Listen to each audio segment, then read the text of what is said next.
So hello guys, welcome to our YouTube channel. आज हम करने जा रहे हैं हमारे पॉलिटिकल साइंस की chapter first the cold war era का topic number 3 the emergence of two power bloc.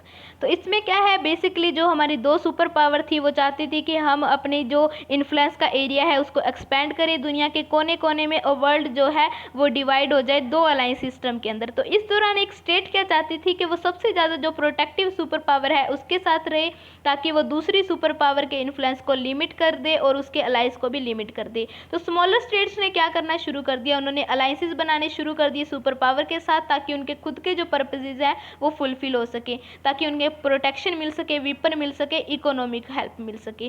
तो जो अलायंसेस सिस्टम है वो बेसिकली दो सुपर पावर के द्वारा लीड किया जाता था, और वर्ल्ड जो है वो दो कैंप्स के अंदर डिवाइड हो गया। फर्स्ट डिवीजन जो है वो हमारी यूरोप के अंदर हुई थी, वेस्टर्न यूरोप है वो यूएस के साथ हो गया था, और जो ईस्टर्न यूरोप है उसने ज्वाइन कर लिया था सोवियत कैंप को। तो दो अलायंसेस बन गए थे, वेस्टर्न अलायंस और ईस्टर्न अलायंस। वेस्टर्न अलायंस ने क्या है, एक ऑर्गेनाइजेशन बनाई थी जिसको हम North Atlantic Treaty Organisation NATO के नाम से जानते हैं, और ये एग्जिस्टेंस में आई थी अप्रैल 1949 के अंदर। ये बेसिकली एक एसोसिएशन थी जिसके अंदर 12 स्टेट थे, जिसने डिक्लेयर कर दिया था कि अगर यूरोप और नॉर्थ अमेरिका के अंदर किसी पर भी अटैक होता है तो इसका मतलब है उन सब के ऊपर अटैक हुआ है।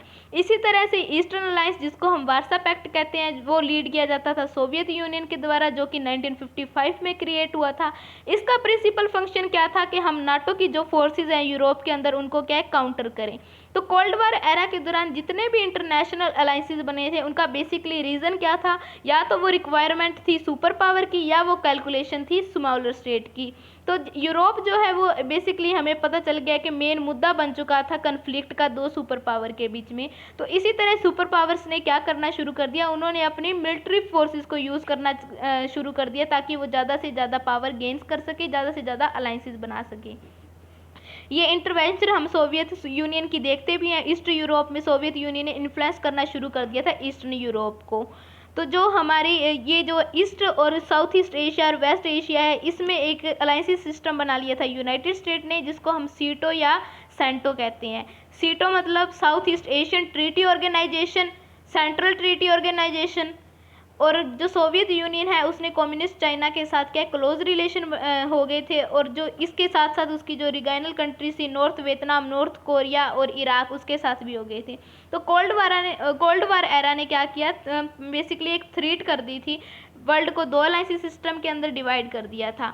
तो मेनली जो न्यू इंडिपेंडेंट कंट्रीज थी उन्होंने क्या है, नई उनको इंडिपेंडेंट मिली थी, तो वो इस चीज़ से डरने लगी थी कि जैसे कि ब्रिटेन और फ्रांस है वो डरने लगी थी कि कहीं वो उनकी फ्रीडम है वो लॉस ना हो जाए, क्योंकि अभी अभी उन्हें फॉर्मल इंडिपेंडेंस मिली है। तो इसी तरह अलायंसेस के अंदर क्या है, क्रैक्स और स्प्लिट्स दिखने शुरू हो गए थे। जो कम्युनिस्ट चाइना था वो यूएसएसआर के साथ झगड़ने लग गया लेट 1950s के दौरान, और 1969 में क्या है, चाइना और सोवियत यूनियन का क्या एक छोटा सा वॉर हो गया था एक टेरिटोरियल डिस्प्यूट के ऊपर। एक अनदर इंपॉर्टेंट अपने डेवलपमेंट नोट करें तो वो थी नाम नॉन अलाइंड मूवमेंट, जिसने क्या एक न्यूली इंडिपेंडेंट कंट्रीज को एक मौका दे दिया था जिससे कि वो इस अलायंस सिस्टम से दूर रह सकते थे।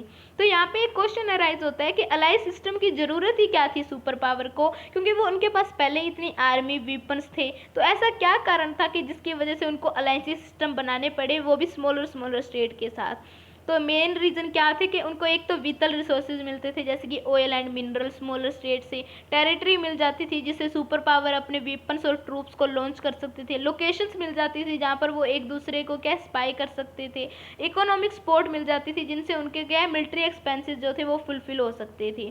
तो इसके पीछे क्या बहुत ही आइडियोलॉजिकल रीजन्स थे, और जो लॉयल्टी थी एक दूसरे अलाइज की, वो क्या है इनको एक विनिंग मौका भी देते हैं। तो यहाँ पे ये बात साबित होती है कि जो लिबरल डेमोक्रेसी और कैपिटलिज्म वो ज़्यादा बेटर थी सोशलिज्म और कम्युनिज्म से। तो ये था हमारा आज का टॉपिक। अगर आपको वीडियो अच्छी लगी हो तो लाइक कीजिए, शेयर कीजिए और हमारे चैनल को सब्सक्राइब कीजिए। Thank you.